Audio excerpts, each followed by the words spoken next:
Bismillahirrahmanirrahim. Assalamualaikum warahmatullahi wabarakatuh.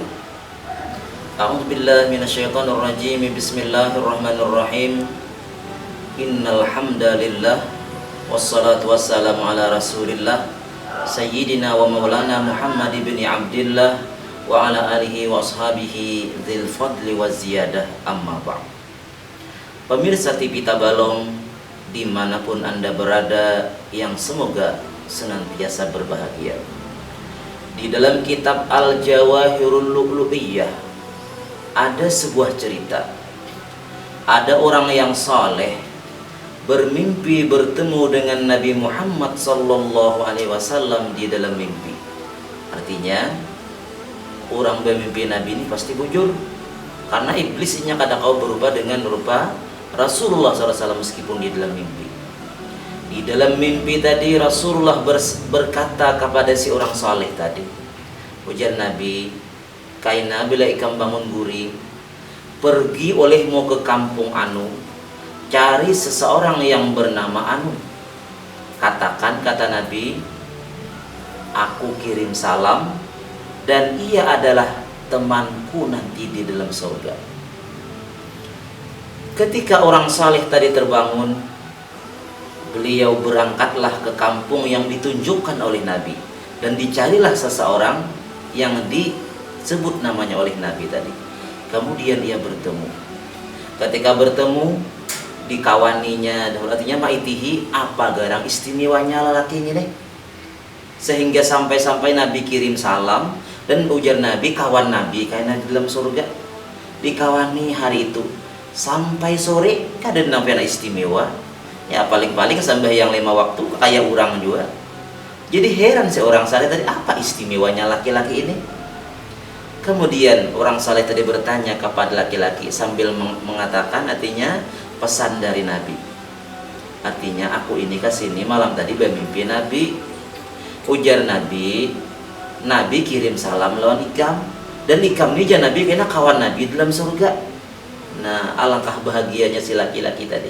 Cuma ujar orang saleh, aku ini bertakun lawan ikam. Kulihat seharian nih ikam biasa-biasa ya gawian, sampai yang gak kayak orang. Kadang nampina istimewa banget tuh kan, tapi ada. Aku bertakun, nah apa nang istimewanya ikam ini, nang amalan istimewa nang aku belum tahu, ujar orang saleh. Ujar laki-laki tadi, napa nih kok biasa-biasa kayak orang naik? Ingatakan Pak, ujar orang saleh, apalagi kalau ada nah. Ujar nang laki-laki tadi, ada dahulu.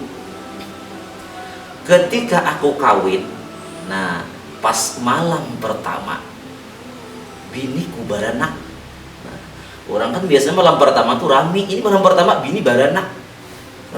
Nah ini kan kalau kita di kampung kita ini malam itu juga bangkot gitu biasanya. Ini kada. Ujisin ketika istriku beranak, nah jadi aku tutupi aib istriku. Saiku-iku orang ada yang tahu. Nah pas tengah malam itu, hampir waktu subuh, aku bawalah anak istriku tadi ke masjid jami'. Kuletakkan di muka pintu masjid jami'. Kemudian aku tinggalkan anak istriku tadi, dan aku perhatikan dari jauh. Aku itihi orang anak sampai yang subuh bajur orang tak ke masjid. Takajud orang melihat ada anak di muka lawang masjid. Gigir orang, jurang kada lain sudah ini anak kampang jurang ini. Nah ketika orang gigir nang kayak itu, ujar si laki-laki tadi. Lalu aku dekati. Kenapa nih kisahnya kada tahu. Ujar orang nih, ada orang anak kampang di muka masjid. Ujar laki-laki tadi, demi Allah, akulah yang akan memelihara anak ini. Ujar orang kampung marah, agaduh anak kampang ini. Nah, lalu ku bawa pulang anak tadi ke rumah, dan aku serahkan kepada ibunya, ya biniku tadi. Saiku-iku orang dari nang tahu pada itu bujuran anak biniku, ujar si laki-laki tadi. Nah mungkin itu ujar laki-laki, ujar si orang saleh. Artinya karena kau menyembunyikan aib orang, karena itulah Rasulullah kirim salam dan menjadi kawan Nabi di dalam surga.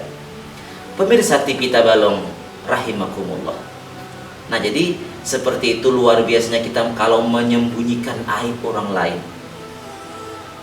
Nabi kirim salam dan menjadi teman Nabi dalam surga, itu luar biasa. Kemudian ada lagi hadis Nabi, ujar Nabi, wa man satara musliman satarahullahu fid dunya wal akhirah.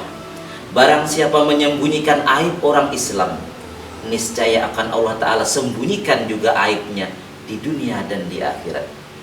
Nah, jadi berusahalah kita untuk menyembunyikan aib orang lain. Jangan kita tahu di aib orang lain, kita kisahkan ke orang lain, jangan. Nah, kenapa? Karena kalau kita mengisahkan kayak kisah-kisah aib orang lain, kalau kayaknya kita juga aib kita, karena semua kita pasti punya aib. Kada punya aib. Kenapa kelihatan terhormat? Karena memang aibnya ditutupi oleh Allah Subhanahu wa Ta'ala. Jadi jangan kita katuju menyebutkan aib orang lain, sebagaimana kita tidak suka aib kita diketahui orang lain, seperti itu juga orang lain.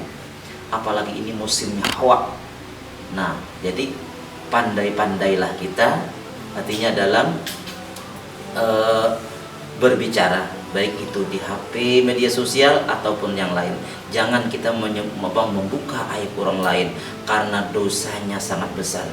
Bahkan itu dinamakan dengan ghibah, dan ghibah lebih besar dosanya, kata Nabi, daripada berzina.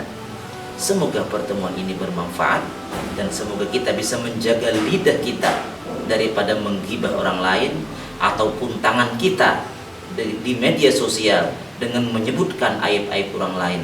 Kalau kita ingin aib kita ditutupi oleh Allah Ta'ala di dunia dan di akhirat, tutupilah juga aib orang lain.